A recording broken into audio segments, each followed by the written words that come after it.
Welcome, everyone.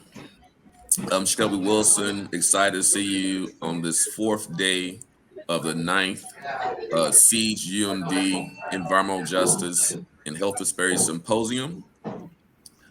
This day is an exciting day in many ways because we're continuing the great discussions that we've had on day one with Reverend Barber starting out, and then all the great sessions and closing out with a rousing discussion with the NAACP.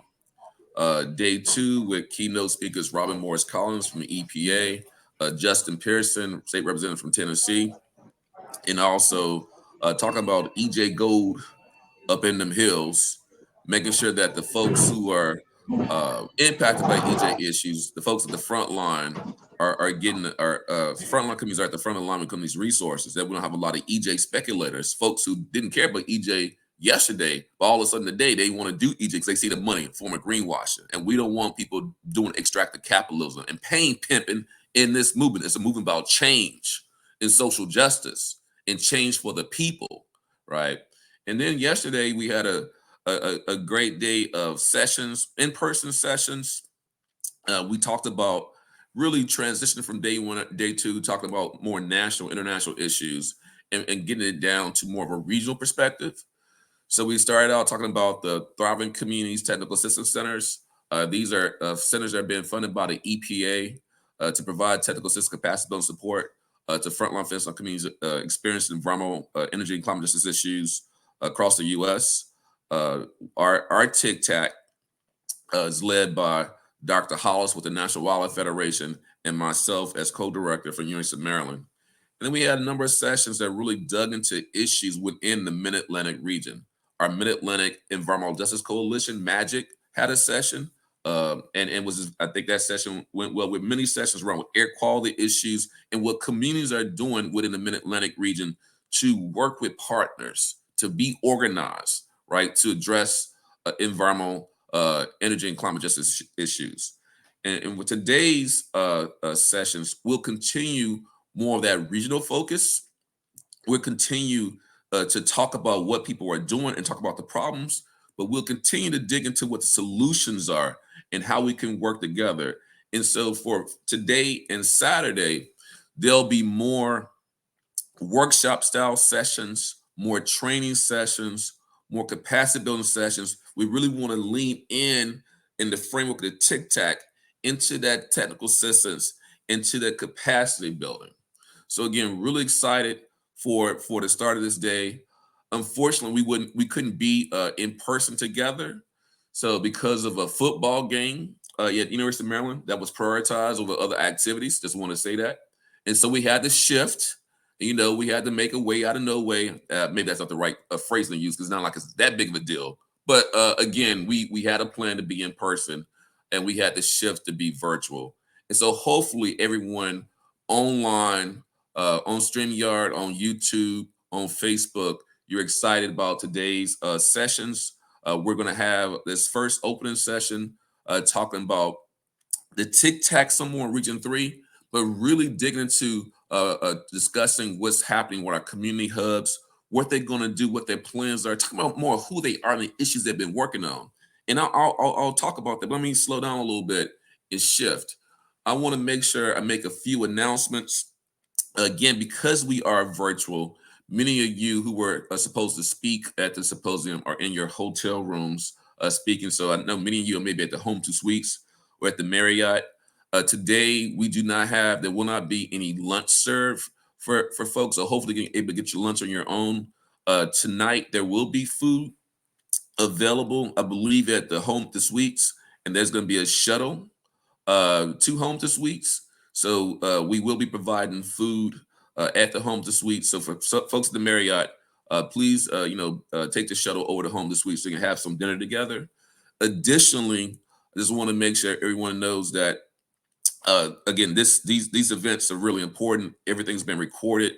I want to give a shout out to all of our team members who put a lot of work into making this symposium, I think, a success. So Shanice King, also Pamela, Ariel, Paul Kavanaugh, We have Eli, Bacole, and Holly, members of the team. We also, of course, have our PhD students. Vivek. Vivek has been holding it down, monitoring a lot of sessions. He's been doing a lot of the lead work on our air quality work as part of Harper Local Air Quality Monitoring, and in the DC area, also in New Jersey, and a lot of work with the community partners in Curtis Bay, South Baltimore Community Land Trust, Turner Station, also the work we're doing in Cheverly. We also have Blaine's been providing a lot of support for that work. Then we also have our new team members, Marlena, also Melissa and Dr. White, who've been providing support, and Lakeem, who's been brought on board to provide support, assisting with some of the IT work. So really appreciate everybody. And also just a shout out to our sponsors again, as we've done before, Meta. We also have the Waverly Street Foundation. We have Bezos Earth Fund, Yellow Chair Foundation, which is now Skyline. We also have funding from Namate, and then our collaborators and colleagues at Johns Hopkins Charm Center provides some support, and there'll be sessions today where we have folks from Charm Center, which is a center that's focused on providing science support to communities in the Baltimore area, the larger Maryland region, including in Pennsylvania. Science support to communities who are experiencing environmental health issues, particularly those communities that are experiencing environmental justice issues. So thank you for your support as well. And also to all of our partners who help to co-organize sessions. So the Environmental Defense Fund, we've had our faith partners, Interfaith Power and Light, AME Church, United Church of Christ, and others. So really want to commend everyone for chipping in and helping to co-organize sessions, and also chipping in to act as moderators and folks who volunteered to make sure this symposium is a success. So thank you for that. And then last, before we transition back to the session, just want to make sure everyone, as we move forward in doing this work, the importance of supporting other communities who are experiencing climate disasters. We know we've had climate disasters, the wildfires in Canada. There's wildfires across the world. You saw the wildfires in Maui. You know the recent floods in Libya. We have to support those who are dealing with the loss of family members, prayers for those families, and support those emergency responders who are out trying to find people in those floods. So let's just want to stop to have a moment of silence for those families, those loved ones who are experiencing the flood disaster in Libya. I'll be quiet. Just want to do a quick moment of silence.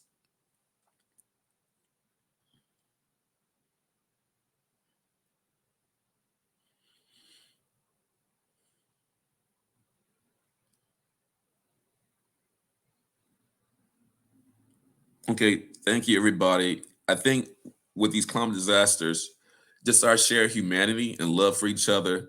Just I think we said during one of the sessions where I think Robin Morris Collins talked about the book of John Lewis about being in the house and the winds are blowing and how the kids have to clasp hands together. We have to clasp our hands together with all our folks across the world who are experiencing these climate disasters and come together in solidarity. So I just want to have that moment of silence and make sure we're providing support in ways that we can to everyone in this country and around the world, as you saw in Libya, who are experiencing climate disasters. I just wanted to make sure I did that. And to shift back to the session, other partners that are part of this TIC-TAC are Centro de Apoyo Familiar. And today is the beginning of Hispanic Heritage Month.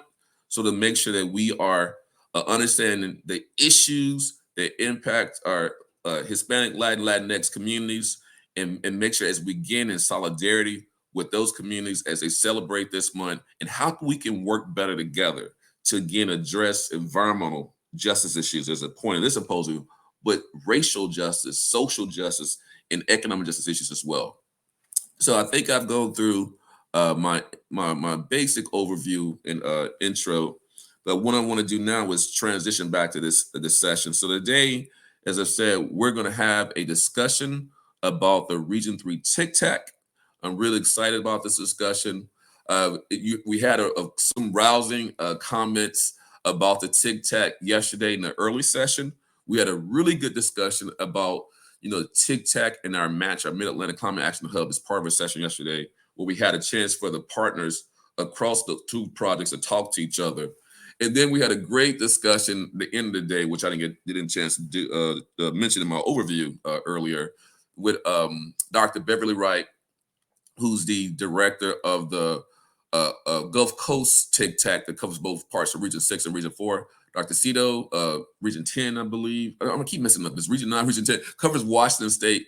Dr. Hoss could correct me when she comes up, but I always get those mixed up for some reason.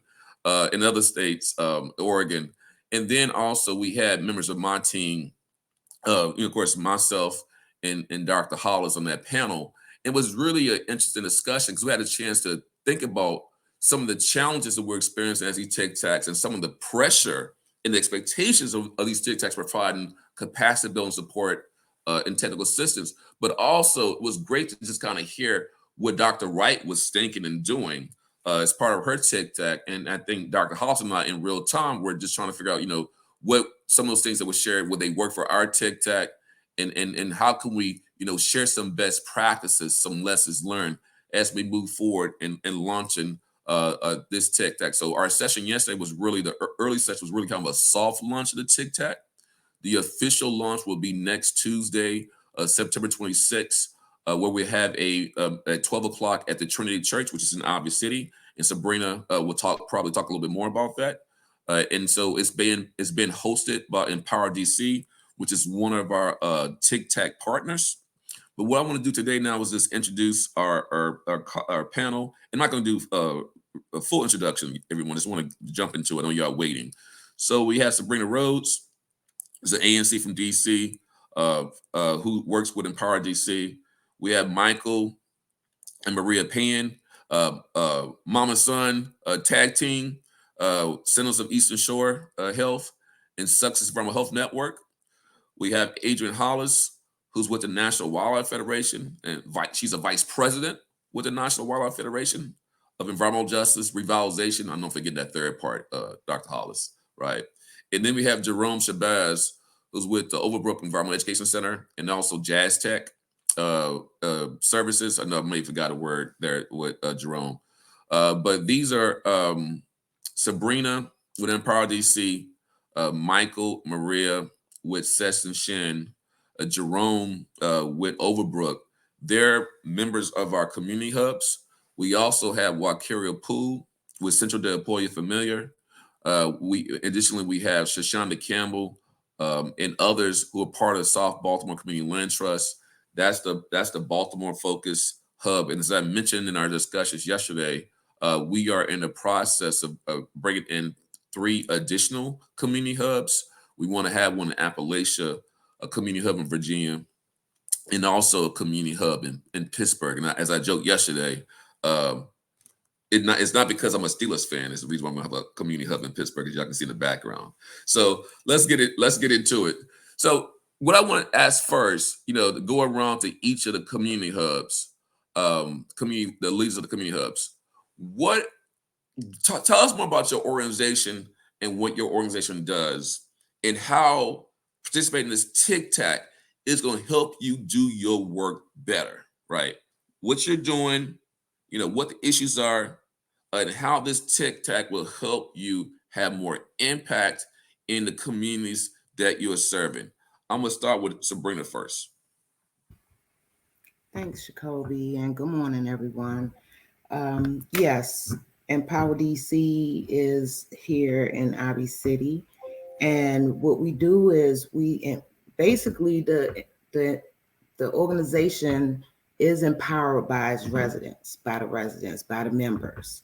So we put the power into our hands and help give you the information to be your own advocate, and also to advocate for your neighbors, especially those that can't speak or don't want to speak. We fight against housing injustice, social injustice.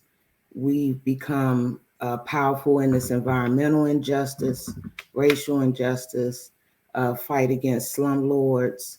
And right now with the Tic Tac, what we're going to do is empower the residents to know what's poisoning their health and identify language barriers, identify the polluters, identify ways on fighting the polluters, identifying allies within the elected officials, and educating the community on how to put in complaints, on how to do outreach, on how to understand the impact that the pollution and the polluters are doing to our community and how to fight back. Understanding the fines. I mean, it goes from basic to internet service and making sure that everybody understands the process and the policies that's destroying us. Because as we know, the district has put developers and polluting industries ahead of the residents, ahead of the people, and also which agencies are putting these polluters in our communities and making sure that there are consequences, and what our urban planners are doing to plan our communities out and making sure that we have a seat at the table. So in all these processes, we're making sure that we are at the table and we understand the process. Thank you for that. Mike and Maria, go ahead. So I'll start with Sentinels of Eastern Shore Health is on the lower Eastern Shore of Maryland. Sussex Health and Environmental Network is within Delaware. The main industry we have here on the Delmarva Peninsula is poultry. And, this came up yesterday in the magic session that was really good, talking about, why are these things happening? And it's power and it's money. Um, Part of the problems that we see over and over again within different communities, and they're communities that may have be linguistically isolated.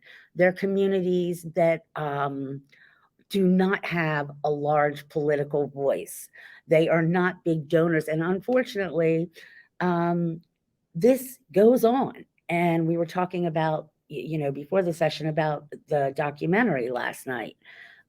People are living and breathing um, without clean water. They're breathing in air that is not healthy for them. There's a lot of asthma here. We have a lot of problems because of agencies not having the political will to do their job and enforce to protect people's health. There's not that balance that should be there between uh, corporations and industries being good neighbors, as well as communities being able to live in a healthy environment. And that's not too much to ask, that we all have access to clean water and clean air. Unfortunately, that is not the case. And it's a very sad situation. So we hope that this is going to expand the voices, right, to empower. Um, and it's not only about saying no to um, are things that are being, how do I say, false solutions, right? Like, it's also about building up the things that are good for communities, right? We want good jobs. We want good economic development. Why does it always have to be things that are harmful? And this is all part of training, um, taking tools to the communities, identifying and empowering the communities so they speak with their voice and they are empowered with the knowledge to advocate for themselves, because these are our neighbors. They all care. They all have families. They all work hard. And to expect a voice in our democracy is not asking too much. So we are very hopeful that these tools and these opportunities to be given, and it's not only in Southern Delaware that we're dealing with issues. There's Northern Delaware. We have issues there with refineries again. So it's all, anybody that is being hurt by people that are just too powerful to actually hold accountable. We hope that this changes things, that this gives actually the tools and the ability of communities to have a louder voice and meaningful participation in um, zoning, in policy, in things that matter. What do you need to fight money and power? You need money and power, and that's why I think the TikTok is an excellent opportunity for the communities that we work with, because that's the issue, is that these communities are resource constrained. It's tough to stand up a community based organization to be able to fight for something you want in your community unless you have the right tools, the right skills, and the right resources to make that happen. So that's why the TikTok means so much to the Eastern Shore, is because we know communities that are hungry to go out there and stand up for their environmental rights, stand up for their public health rights. And finally, with the TikTok, they have that opportunity. Thank you for that. The fight money and power, you need money and power. One of my mentors I love to talk about all the time, Omega Wilson, always said, you can't go into the meeting naked with lawyers. You got to have your own lawyers, right? So you got to have your own lawyers. You got to have your own people. You got to have your own infrastructure. You got to have your own team. You got to have your own squad. So Jerome, thank you for that, Michael, Maria. Jerome, let's go to you. Thank. Jerome, you got some background noise. Maybe you got background noise. Yeah, someone recommended that we come down to this business center. I should have stayed in my room. Yeah, go ahead. Go ahead. But nevertheless, the Overbrook Environmental Education Center and JASTEC Development Services, we're in Philadelphia, PA, and it's one of those big urban settings where we realize that there's a great deal of environmental justice, and many of our mapping tools, the entire county is an environmental justice community. But our work, we anticipate, will not only be in the Philadelphia County, but in Pennsylvania, the entire Commonwealth. And so what our primary role is to become more explicitly a convener around bringing resources to those communities who need it the most. For the past 25 years, the Overbrook Environmental Education Center has been focusing in on environmental education, environmental awareness, around climate, showing the intersectionality between just environmental justice, health, community, and the quality of life for those people who've been marginalized around this work. And so uh, uh, uh, our convening work will allow us to collaborate with a variety of stakeholders. I think we've broken down our scope of work into 8 different components.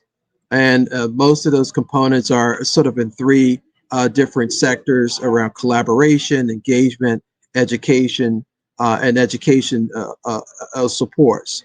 I mean, I think it's important that in our conversation that we deconstruct the acronym. We keep talking about TICTACs, but really the TICTAC is Thriving Community Technical Assistance Centers.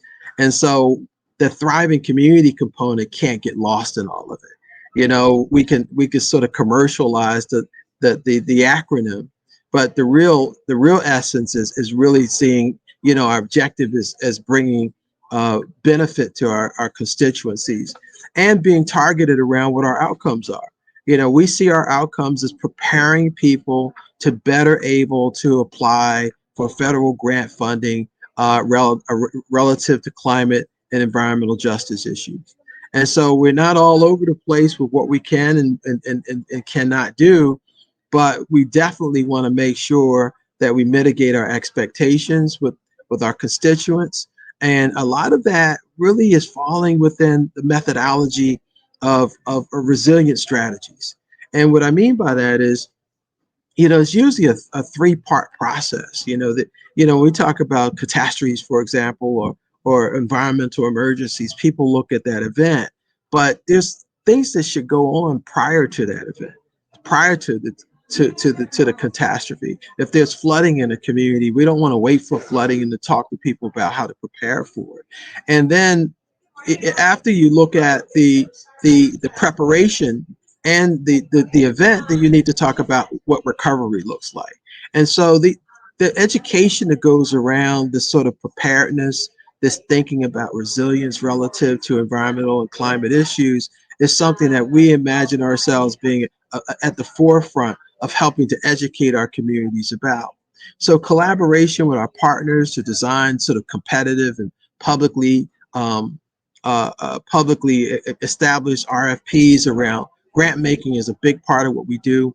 We want to participate in the development of separate RFPs that could help in non-competitive ways. There may be philanthropic dollars that we can begin to identify with folks in terms of what it is that they can do to leverage some of the environmental and climate issues in their communities.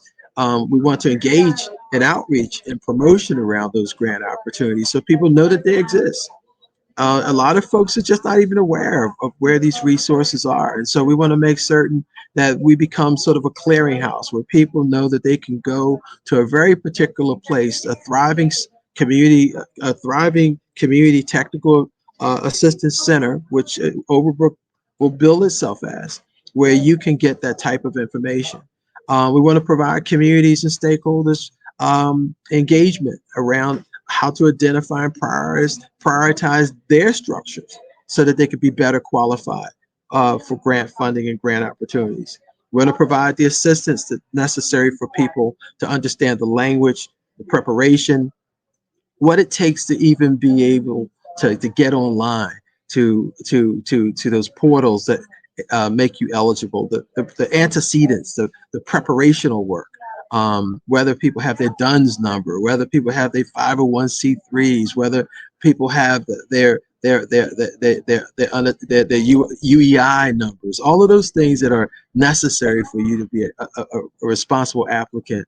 We want to make certain that people know that you can go to this thriving communities technical assistance center and get that support. And so I think in the beginning, I do believe that it's about sort of mapping out what it looks like for people to become aware of you, and that our methodology is always to seek to understand before we're seeking to be understood.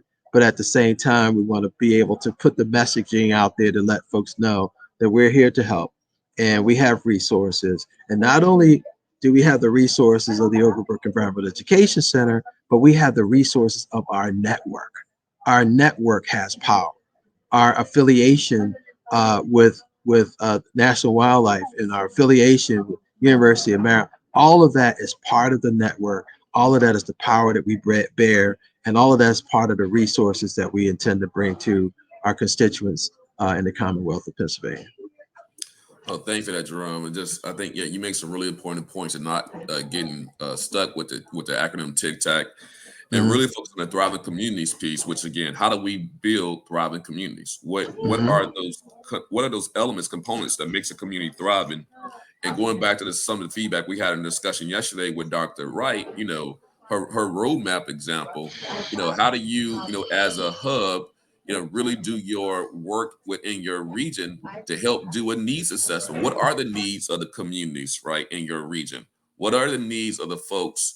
So what are the issues? What are the needs? So basically, doing that first. And I also appreciate you saying as it relates to your work plan. We'll get back to this with Sabrina and with Michael Maria. You said that education, like you also said, educational training and outreach were some of the main parts of your work plan. One of the things I want us to get back to from our conversation yesterday was, what are the true costs of doing this work? That was part of the conversation we had yesterday, and then you already said it. I think Jerome, and maybe also Michael said it. What is the additional funding that's needed to help cover the true costs? And why the foundation is important, and I can come back to Dr. Hollis with that point, and then some of the other really interesting things that came out of discussion, the Tic Tac discussion with the regional director discussion with Dr. Cito, Dr. Wright, myself, and Dr. Hollis. Do we need to pare back your work plans? Is it too much for what you know, you had for the money you're getting, is the proposed work too much?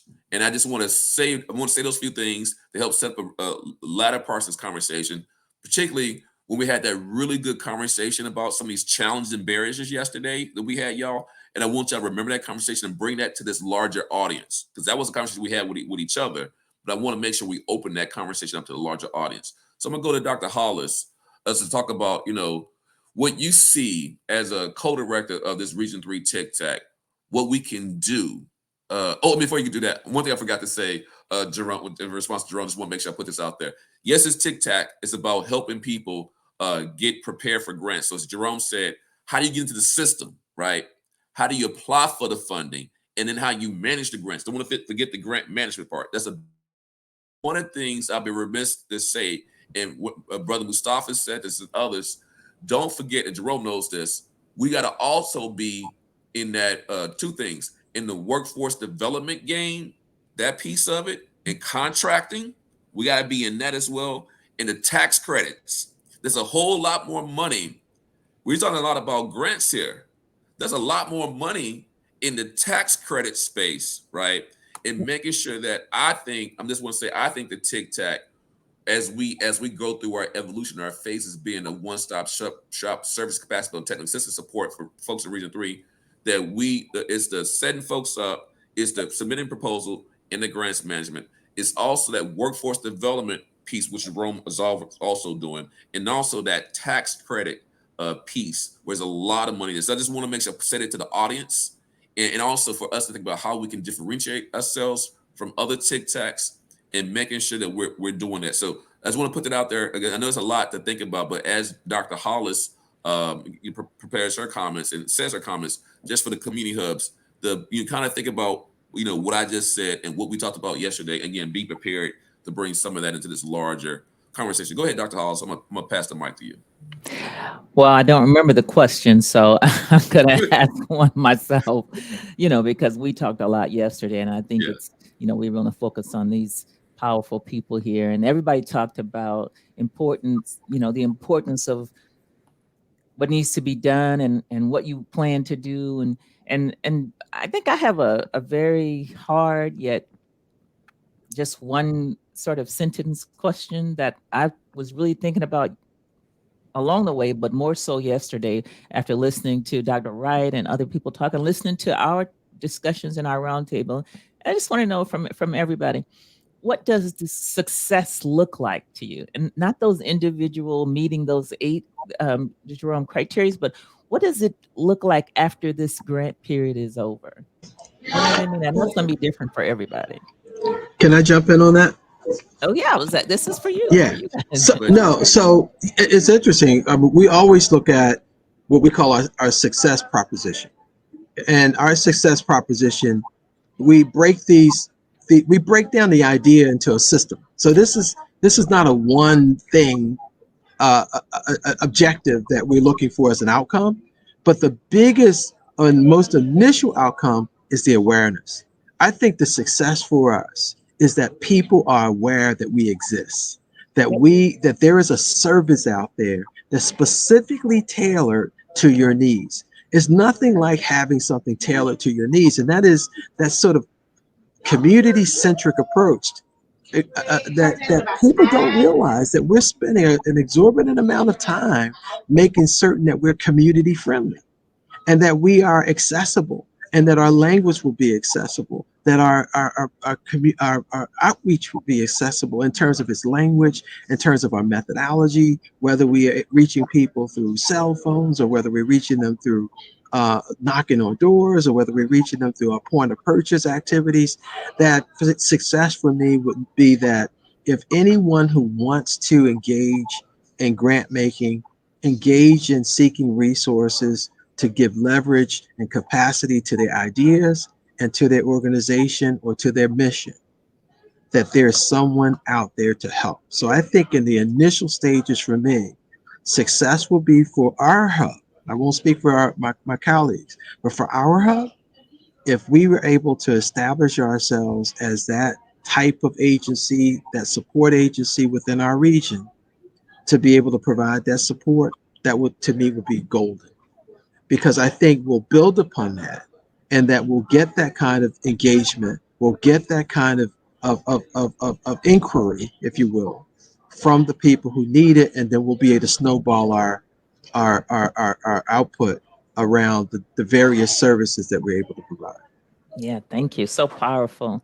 Um, um, let's hear from, I don't want to call people, volunteer. Just jump in where you can, get in where you fit in. Yeah, Go I ahead, mean, Sabrina. I think Yes. uh, Yes. Oh, I'm sorry. You want to? Y'all were going at the same time. yeah. Whoever was Sabrina, go on. Okay. Success is what success look like for us is to make this normal and to make this easy and to make this accessible to everyone and to make sure that everyone understands the process and understands what's going on in our lives and to is we're already suffering and we already been traumatized, so there's there's not coming back from that. You can't erase that. But what we want to do is move forward and make sure that the process is easy. Everyone understands that our health is being compromised, so that we have a resource that we can tap into to help create not a easy world, but a way that it can go down in generations, as this is how things are being done, and we're not going to tolerate the way that it's been done. We're not going to tolerate the industries polluting us. We're not going to tolerate the racist system, and that we have a resource to go to and help us understand that we can fight against them and there will be no repercussions. We already suffering from that. Exactly right. Exactly right. Thank you so much. Thank you. I go think ahead. on the Eastern Oh, Shore. go ahead. Go ahead, Michael. No, I just think it's evident that when you spend time around these issues, you find that somebody in every community that's facing environmental justice issues, your state environmental agency isn't going to do their job, right? If you actually want protection, somebody in your community or an organization within your community is going to have to be advocating full time and have full time staff members, being a watchdog for the community to make sure that they're not going to be trampled on, right, environmentally in terms of their public health. So to me, success looks like every one of those communities being able to stand up an organization on their own 2 feet that can be the watchdog for their community and be effective at that, and get the attention that they need and have the eyes on the issues that they need and be able to effectively stop whatever their community is facing. And right now, because of the barriers that exist for those community-based organizations to get there, and we've been through it recently, right? I mean, it's tough going from the small grassroots CBO, or even less than that, just a couple folks at your kitchen table, to being able to actually unlock these resources, being able to actually effectively learn the skills that it takes to apply for funding, to be able to do these things, because you can't do that for free. You can't play the role of your state's environmental agency for free. It's not realistic. So I think every one of our communities being able to stand up on their own 2 feet and receive the funding to do so eventually, from the skills they're going to unlock here, that's what success would look like to me. Everybody having their own little shed in their community, in a sense. Yeah, I'm going to jump in on that because I think it's a combination of everything said. It is awareness. And I'm going to say not only awareness for the community issues, but awareness to the general public that this is going on. I mean, when do things change? When people realize that there is a moral obligation, right? That we have to feel like these are our neighbors. This is our community. Human decency tells us it's not okay that some people have and some people don't. And I'm talking about just clean air and clean water, right? So Shakobi, you taught me this a long time ago, and I love this word, in power, right? When communities find that they don't have to have fear, that they have the tools now, right? We can bring the tools so that they can go in confidently and speak. And that's, we're starting to see this just within like the mini grants and the things from Match that we were talking about yesterday, working with the communities. So appreciative, so excited. Um, because they never had these opportunities. Finally, someone is getting it right and putting the money where it belongs. And where does it belong? Where it's most effective. Where is it most effective? On the ground, in the communities where they need their voices to impact change. Someone online, thousands of miles away, big NGOs that are not on the ground, it's not reaching where it needs to go. So I am so excited for it's a gift and an opportunity, but one that is long overdue, and it's a necessity. So Yeah. in Thank you. power and education. Yeah, all of these, and I'm turning it back over to you, Dr. Wilson, because I just want to share for me, success, just like you said, Maria, is all of those things. One of the things is I want everybody to react the way Dr. Wilson did yesterday when he found out about the new grant, and the way you all reacted yesterday when we talked about the new grant. I want everybody to have that. I don't want people to be turned away because they're EJ, right? Automatically disqualified because they don't write like a professional or whatever. And and after this is over, I want issues like direct pay and paying people to do the work to be the norm, right? I want, like you said, Marie, doing it the right way for the right reason to be the norm.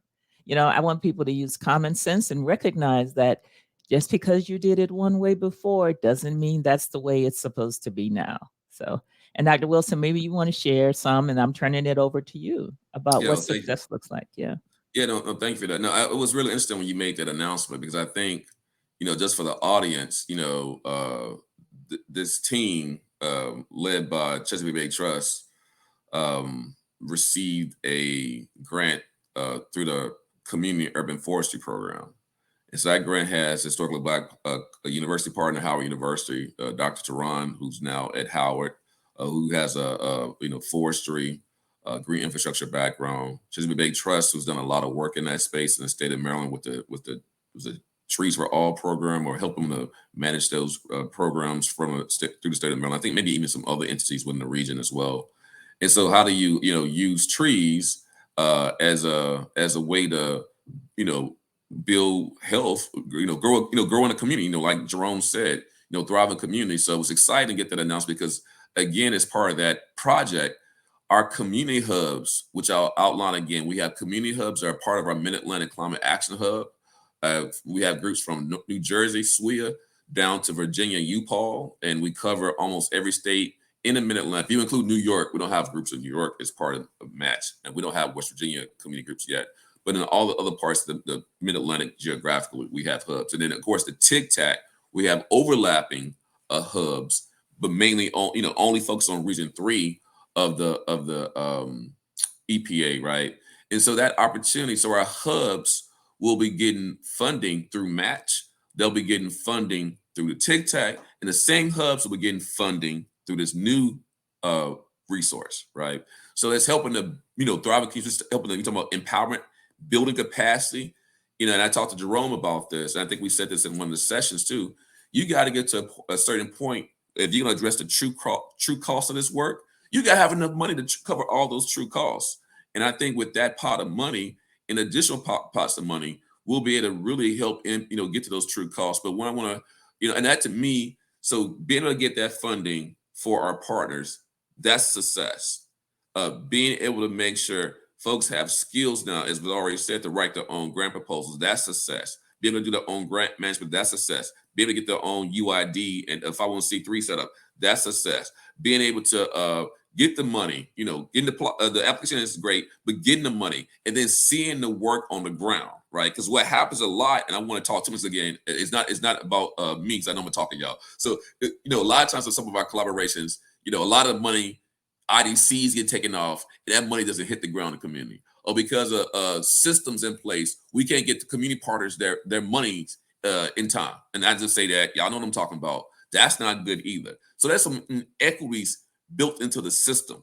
So as part of this tic-tac, success is we are dismantling those inequities that are created by these systems, as Dr. Hollis said, paying people up front, right? Making sure the workforce development people. I'm gonna say some, pass the mic back to the one of the things I want to say. You said this, Dr. Hollis, and this I'm gonna harken back to Dr. Wright, the community university model, and Omega Wilson, again, one of my mentors. Communities know what to do.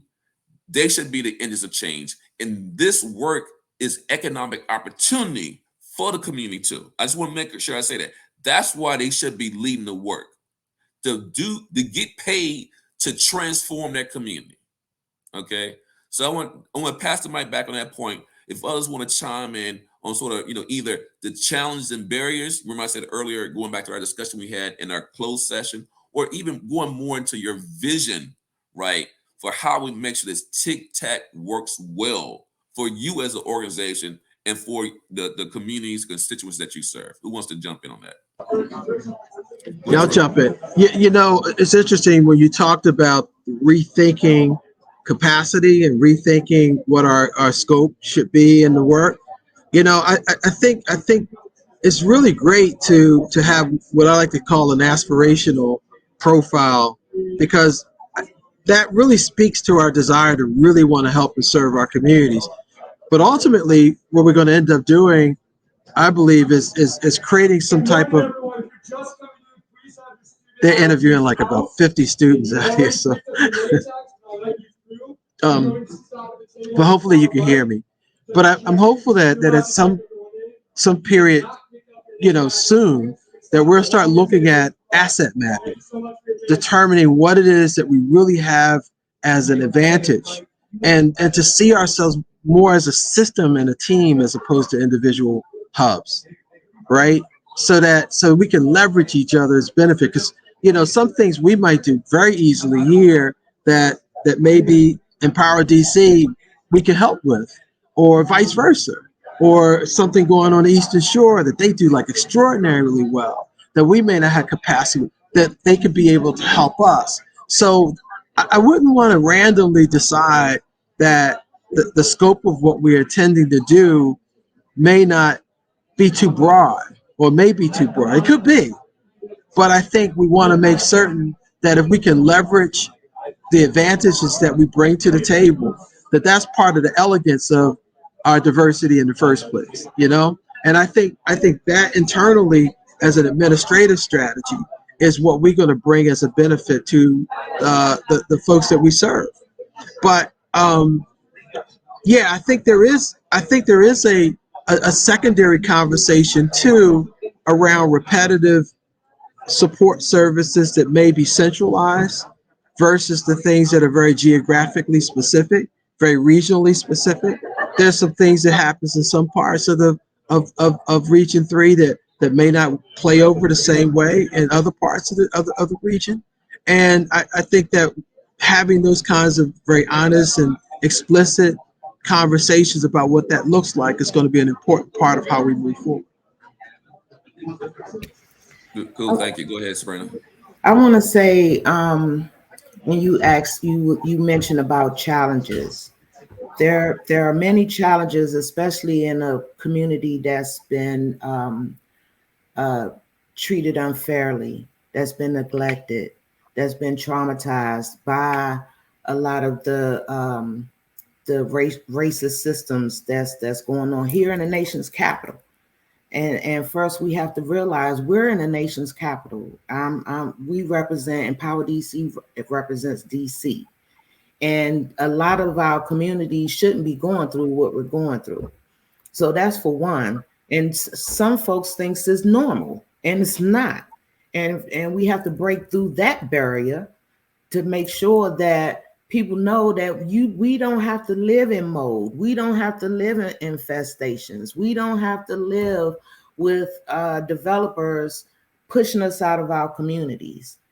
Ivy City is 150 years old, and the church, Trinity Baptist Church, where this big meeting is going to happen on the 26th, is 132 years old.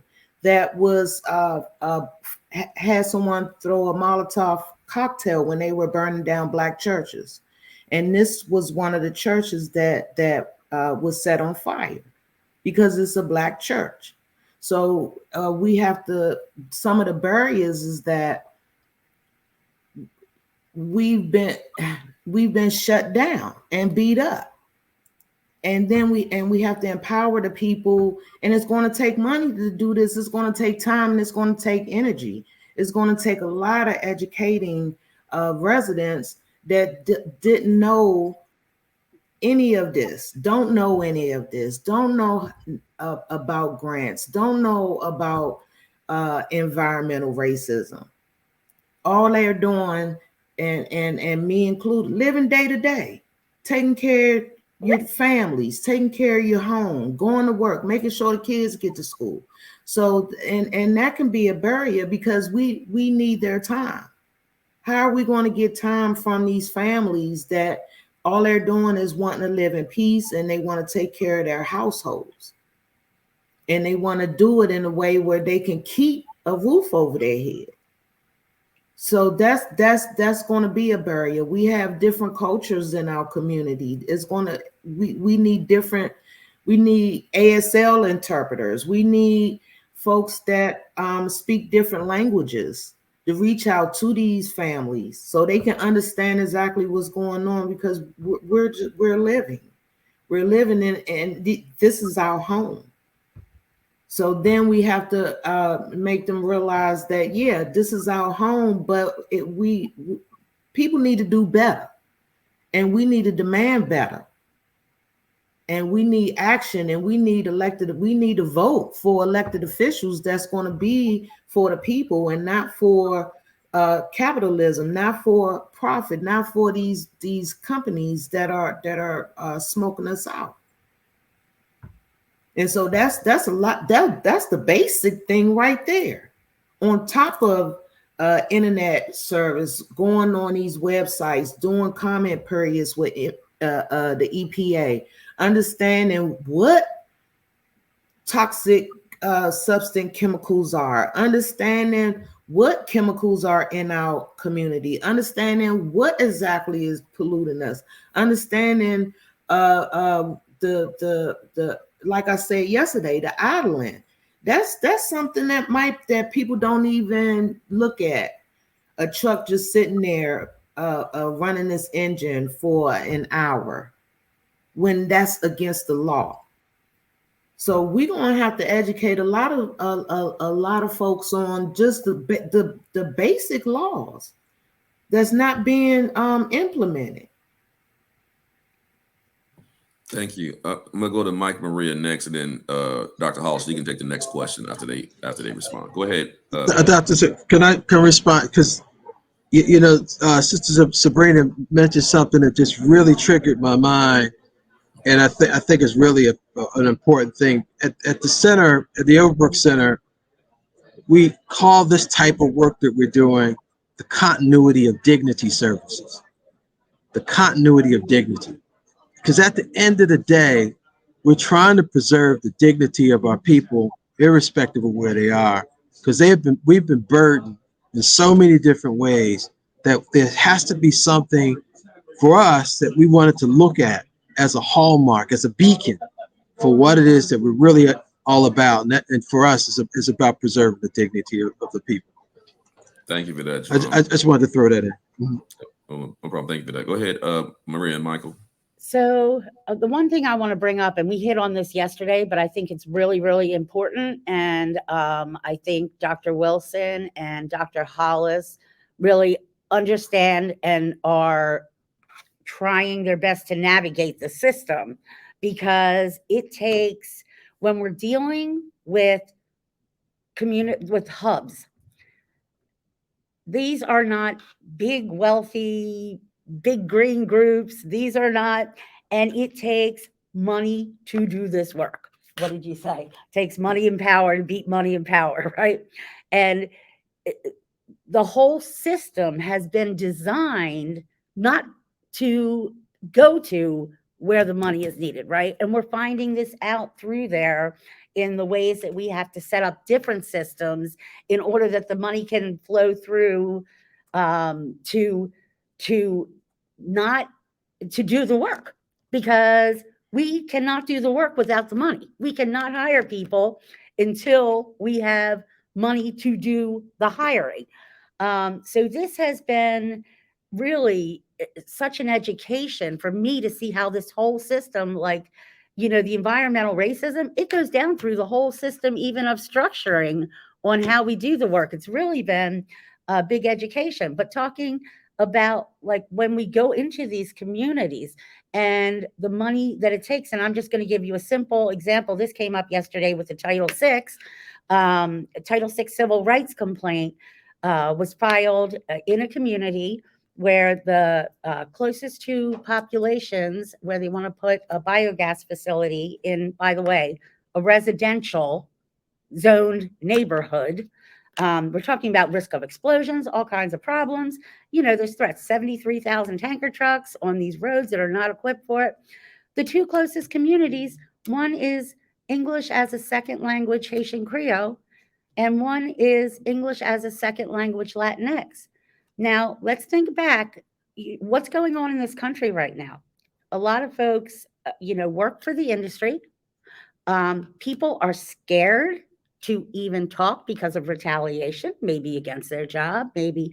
In order to even get the information, you need translators, you need a safe space, because they're not going to go oftentimes into a government building somewhere where they have to put their name, because look at the nonsense going on throughout our country right now.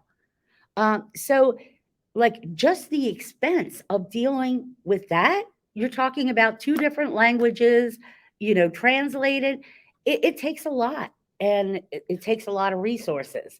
So when you really start digging into this, like, even we have now live stream of Latinx radio, right? Live stream of Haitian Creole radio, and that's what we've been, tapping into to get the message out.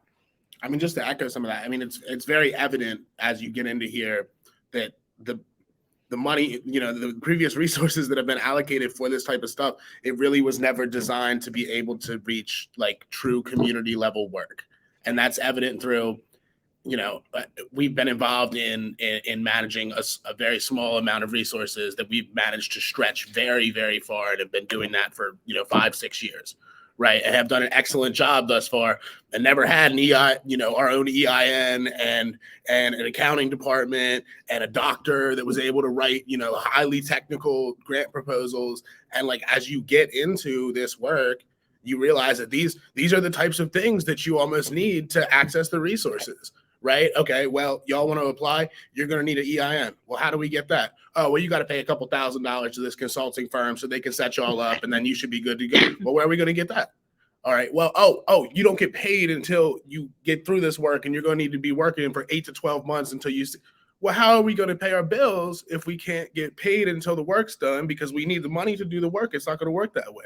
How are you going to write a grant with, why does the language need to be such that a doctor needs to write it, or somebody that's, got a master's in, in writing to be able to get funding, right? It's, when the people that know how to do the work, not all of that is truly necessary to actually get the work done.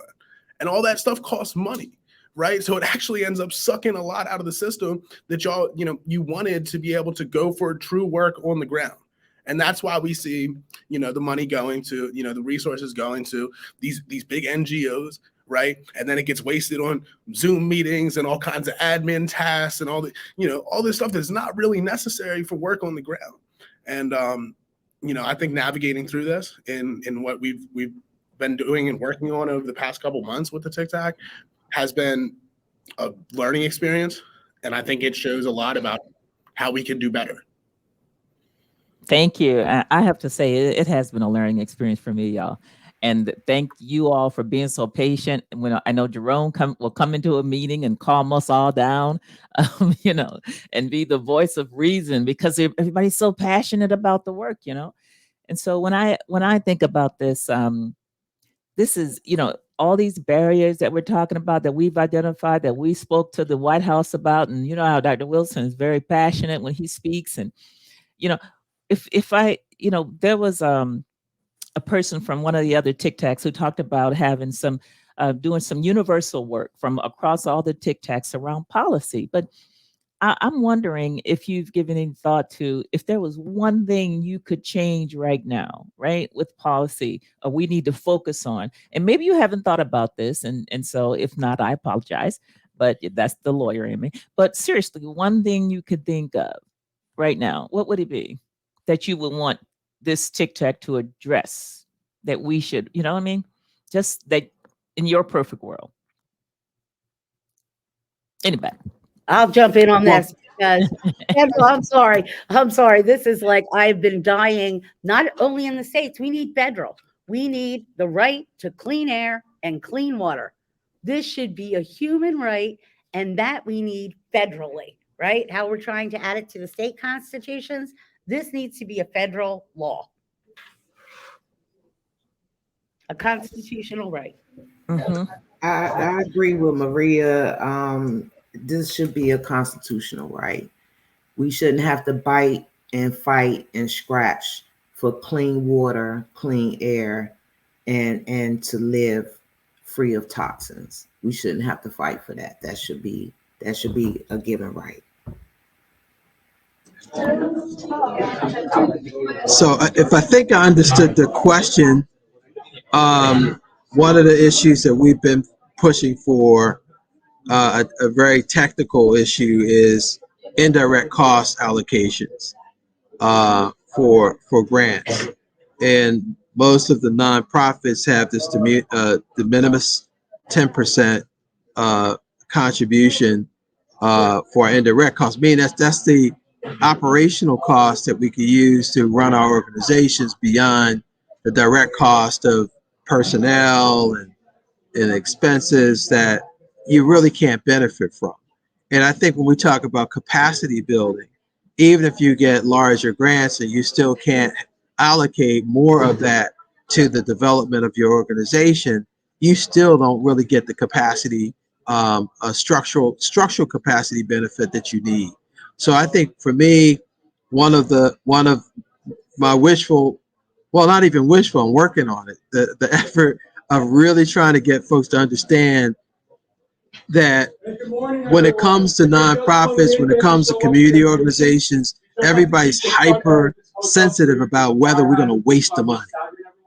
Where I've seen organizations waste millions of dollars and not even come close to the outcomes of what it is they projected to do, and no one thinks of that as a big issue. And I'm not saying it shouldn't be efficiencies, don't get me wrong. I'm just saying that too is a micro marginalization that's placed on nonprofits and really communities of color and folks who approach these issues versus institutions who do the same work. So I think that we really need to make certain that we have the tools to not just survive, but to thrive. And that we need to make sure that the dollars and the resources that are allocated to us is fairly augmented so that we can get the job done. Because, you know, it's interesting when you think about the institutions that can use indirect costs and they had those high indirect cost rates, they didn't all get to 60+% one shot. They kept justifying the need, justifying the need, justifying the need. And I think I want to see us get better at technically justifying our need so that it's not just anecdotal amongst ourselves, that we have the real evidence to prove that, yeah, you know, we need more than 10% too. So I'm looking for, if that answers the question, Dr. Alice, that's one of my things, is to make sure that every tool is necessary for enabling us to make certain that we have the resources we need to get the job done. We want to focus in on And let Follow me, the money. that's wrong. Exactly. You know, that was one of my soapboxes on Knee Jack. Follow the Yep. money. Show me the money. Map the money, right? And I just want to Yep. respond to that very important point that Jerome just made about our indirect cost rates, the overhead, right? So I talk about inequities in the system. You cannot have all this billions of dollars coming out from the federal government through the Inflation Reduction Act, the BIL, using this Justice 40 framework. That Justice 40 framework needs to apply to the indirect cost rate as relates to who is supposed to benefit. 4% of any overhead should go to frontline, fence line communities. I'm gonna say that for the audience. That is not 40% for organizations to get bloat. There are certain RFPs that we worked on NEJAC to ensure that certain types of organizations were not the leads on those projects. That's the reason. You have a built-in extractive capitalistic component to your administrative infrastructure. Universities, when you're taking 56% off the top, that means you are disqualified from getting these dollars. You should be disqualified from leading these programs because it's about social justice.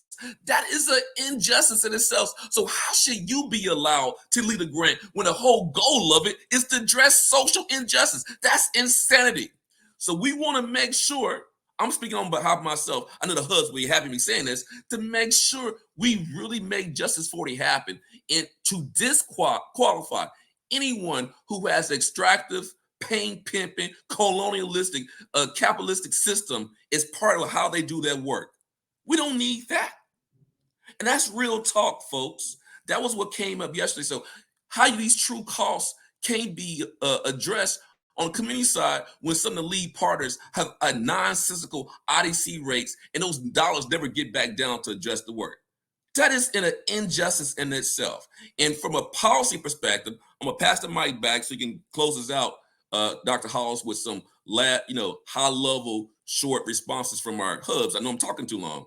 That's a policy change for our federal colleagues who may be listening in on this call, and state colleagues.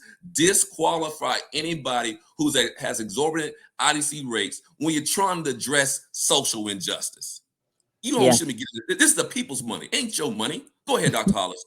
Yeah, I just want to say I agree. And interestingly enough, I know that foundations can request that no indirect be taken out. Interesting, right? I just found that out. And I don't know why organizations can't do the same thing. When I was at FAMU, they had a rate specifically for communities. They shouldn't have a rate, but they had a very low rate over, for communities. That's something to do. I prefer no rate at all, but I'm just saying that there are things that other people do that they need to be thinking about. So I certainly agree with that. I don't know if you wanted Dr. Wilson to look at a couple of the questions. The comments that were in the chat. If you want to take a comment to open it up to the panels, we got to close out of here at 10:15. Yeah, we got maybe get a little bit longer if you want to go to 10:20, but we're supposed to start again at 10:30. So take a couple, but we want to be out of here no later than 10:20. Go ahead. Yeah, it looks like most of them are comments. Although somebody asked when are grant proposals due for the community urban forestry program grant money. I'm not sure that's if you're talking about. I don't know the answer to that except the one that you received has closed. A while ago, but I was going to say at the White House, we did get a list of funding opportunities that we're going to put on the website, on the TICTAC website, on both of them, right? The one that University of Maryland is creating that has resources and things, and the one that we are now correcting that we've created at NWF, but it's all of us together so that we can put those resources and make them available to everybody. And Dr. Wilson, you want to add to that? Yeah, no, thank you for that. So yeah, that program I believe is closed, but we did hear 2 days ago when we were at the White House that there was supposed to be another $1 billion from the USDA, I believe, for a forestry program, and I think it's specifically focused on trees. And I just wanted to give a shout out to anybody who's working on trees, food forests. Benita Deeb, I had a great conversation with her. Jamba Farms. Anybody who's doing food forestry, urban agriculture, hydroponics, aquaponics work, tree planting, green infrastructure, you should be applying for that money. Okay. And so we may be able to provide some assistance to you as part of our TICTAC services. Because one of the things I want to say is, we are in this ramp up mode. And I think this came out of discussion with Dr. Wright yesterday, but we still got to be participatory and available to help people get these grants. That's billions of dollars. That's RFPs coming out every day. Yeah, my head was spinning. Literally, my head was turning around on like one of those bobbleheads when I was at the White House. I was overwhelmed. But if I'm overwhelmed, right? I'm overwhelmed. What it means for our community partners. So we have to be in the game. And so we can't let the ramp up, we can't let the perfect, I can't say it right. Go ahead, Doc. Y'all know what I'm saying. Go ahead, Dr. Hollis. Complete what my thought was trying to say. I'm gonna pass it right back to you. Don't let the perfect be the enemy of the good. Exactly. Thank you, Exactly. Jerome. So, Thank you, because that's our heard the ramp deal. up is, waiting 3 or 4 months. We got to go ahead and get people assistance while we're doing ramp up. So one of the things I want to say, now I know I'm talking too much to pass the mic, but I think we're going to have to create some, maybe work on some template proposals for folks that they then can modify. That'd be maybe one way to hack the process. And that's just something I think, just as a tic tac, we may, as a strategy to be more timely and responsive, we may have to do that as we go along. So I just want to say that and pass the mic back to you, Dr. Hollis. Go ahead. Yeah, and before we have to close out, but apparently the question was about the grant that you just found out about yesterday. So can I just say that he just found out about it yesterday, and so I'm not sure, Dr. Wilson, if y'all have a date to even kick off any work that you're doing on that grant yet. Yeah, we have not had a discussion yet. The primaries on it are Casey Wetzel, who's a program manager at the Chesapeake Bay Trust. Shout out to Casey, who may be listening. Also, Dr. Lemire Tehran, who I got to know over the last several months, who's now in the Equity Environment Department. Maybe misstating the correct name of it at Howard University. But and we had a little text exchange about we're gonna have to find a time to meet to talk about next steps, but we do not have a launch for that. I see the other question. Next question in the chat is there's a three-part grant writing workshop series. I'll talk about that. So we're gonna, as part of our Tic Tac services, we're gonna have a 3-part grant writing series starting today, going to Saturday. That's been led by Dr. Kavanaugh's Minimum team, and also the Environmental Finance Center, Melissa Berrien, Dr. Berrien. She's gonna be leading that work. They've been leading that work. So we have like an introductory workshop on this, how to get into the system. And that's what Jerome talked about before.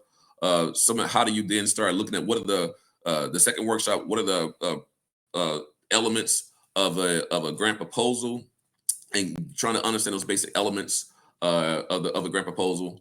And then the third workshop is on a RFP that's out now from USDA. It's not the same one I mentioned before, but we thought it would maybe interesting to kind of walk people through a USDA RFP, because a lot of EJ issues are food related, and food is a great way to connect the dots across food, energy, water, social justice, empowerment, workforce development.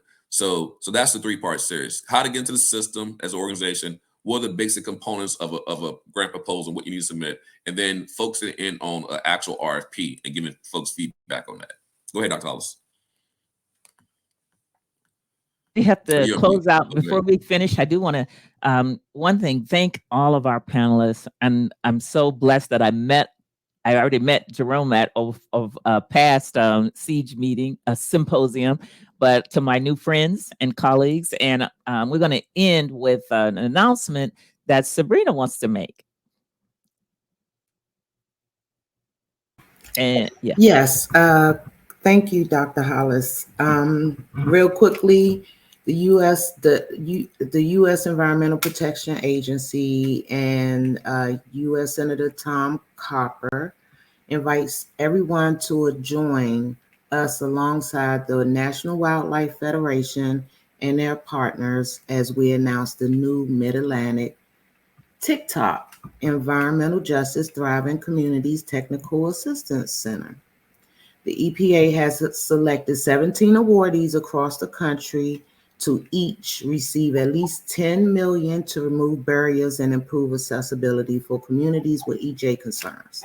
So on September 26th at 2023 at 12 noon, it'll be here in Ivy City, Washington, D.C., 1814 Central Place Northeast, which is Trinity Baptist Church, as Dr. Jacoby mentioned earlier. It'll be U.S. Senator Tom Copper, Adam Ortez, who's the Region 3 Administrator, Dr. Hollis will join us, Dr. Jacoby, and also community members will take everyone on a tour of Ivy City. after the announcement and after the event. Okay, I'll take the mic, Adrian, Dr. Hollis. So thank you again to our panelists. Thank you everybody for joining us for this great session. Thank you, Jones. This great session. I just want to make sure everyone, goes to the sessions, enjoys the rest of the day. Again, this day is really about what we're doing in the region. What are some of the tools and opportunities, mapping tools, sensor tools, other tools that you can use to help address your local environmental justice issues. And so please enjoy the rest of the day. Attend our lunchtime faith plenary, and come back at the end of the day to listen to our session about financial empowerment in a greenhouse gas reduction fund. So thanks. Enjoy the rest of the symposium and have a great day, Thank everybody. you. Bye, everybody. Okay, bye-bye.